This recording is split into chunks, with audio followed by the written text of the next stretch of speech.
Hello everyone. तर आज होती माझ्या दीराची एंगेजमेंट. 17 तारखेला एंगेजमेंट होती, पण व्हिडिओ तुमच्याकडे लेट येत असेल त्यासाठी सॉरी, कारण वेळ नाही भेटलेला व्हिडिओ टाकायला त्यामुळे. तर आम्ही जात होतो कॅबनी. कोथरूडला होती एंगेजमेंट, तर आम्ही कॅब बुक करून कोथरूडला म्हणजे एंगेजमेंट जिथे होती तिथे गेलेलो होतो.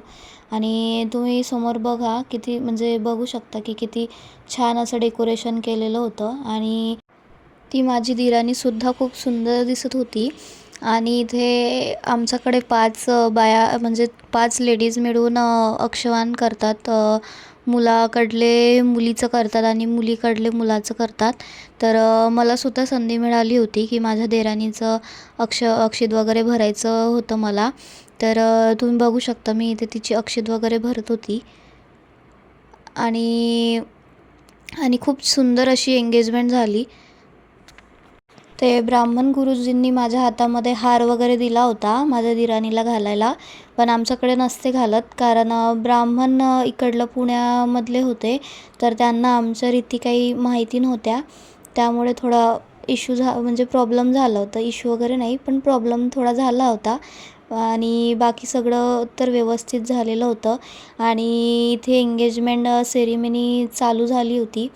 आणि माझ्या दिरानी खाली बसून रिंग घातलेली होती माझ्या दिराणीला. तुम्ही पण हे पण बघा किती सुंदर. आणि केक बघा किती सुंदर आणलेला होता त्यांनी. मी सुद्धा केक बनवते, पण मला दूर पडत होतं म्हणून मी त्यांच्या एंगेजमेंटला केक नाही घेऊन गेली. तर त्यांनी दुसरीकडे ऑर्डर दिली होती आणि तो खूप सुंदर असा केक बनवलेला होता त्यांनीसुद्धा. आणि इथे फायर वगैरे पण होतं आणि डेकोरेशन पण खूप छान झालेलं होतं तिथलं. आणि त्याच्यानंतर सगळी एंगेजमेंट वगैरे झाल्यानंतर आम्ही मग घरी आलेलो. आणि घरी आल्यानंतर मला केकसुद्धा बनवून द्यायचा होता. आणि हा वहिनीसाठी केक बनवायचा होता मला.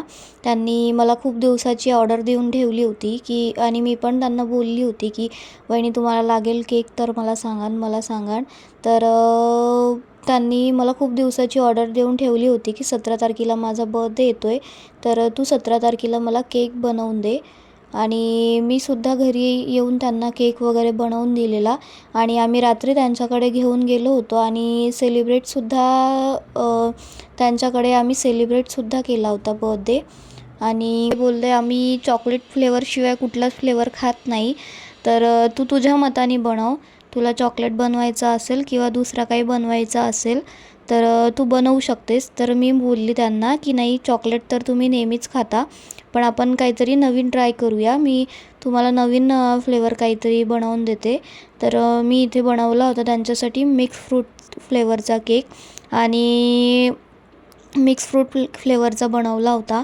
आणि तुम्ही बघा किती म्हणजे कसा केक झालेला आहे. मला हे तुम्ही कमेंटमध्ये सांगू शकता. म्हणजे तुम्हाला डिझाईन वगैरे कशी वाटली, काय वाटली, हे सुद्धा तुम्ही मला कमेंटमध्ये सांगा. आणि मी हा 1 किलोचा केक बनवला होता त्यांच्यासाठी. म्हणजे माझी खूप दिवसाची इच्छा होती की नाही चला आपण वहिनींसाठी केक बनवूया. तर मला छोटा तर नाही, तर मला 1 किलोचाच बनवून द्यायचा होता त्यांच्यासाठी. आणि इथे मी पिंक शेड बनवलेला होता. थोडा व्हाईट आणि पिंक शेड मधून असा बनवला होता केक, कारण मला ते काहीतरी नवीन डिझाईन ट्राय करायची होती, त्यामुळे मी असा पिंक शेड दिला होता त्याला. आणि हाफमध्येच दिला होता पिंक शेड पण. आणि त्याला मला डेकोरेशन पण करायचं होतं असं छानसं. जर म्हटलं की हे डिझाईन करून द्या तर ते त्यांच्याच पद्धतीने बनवावं लागतं. तर हे मी माझ्या मताने बनवलेलं आहे. आणि काहीतरी मला नवीन ट्राय करायचं होतं, सो मी हा नवीन ट्राय केलेला केक होता. आणि तुम्ही मला कमेंटमध्ये सांगा की तुम्हाला केक कसा वाटला, काय वाटला, आणि माझं काही चुकतं आहे का ते सुद्धा तुम्ही मला सांगू शकता. आणि मी इथे केक डेकोरेशन करायला घेतलं होतं. तर इथे मी फॉग बॉल यूज केले होते गोल्डन कलरचे. आणि थोडा बटरफ्लायसुद्धा ॲड केल्या होत्या, जेणेकरून त्याला लूक येईल.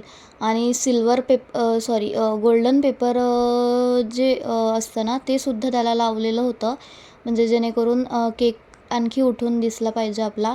आणि हे होतं माझ्या केकचं फायनल लूक. तुम्हाला कसं वाटलं तुम्ही मला कमेंटमध्ये सांगा.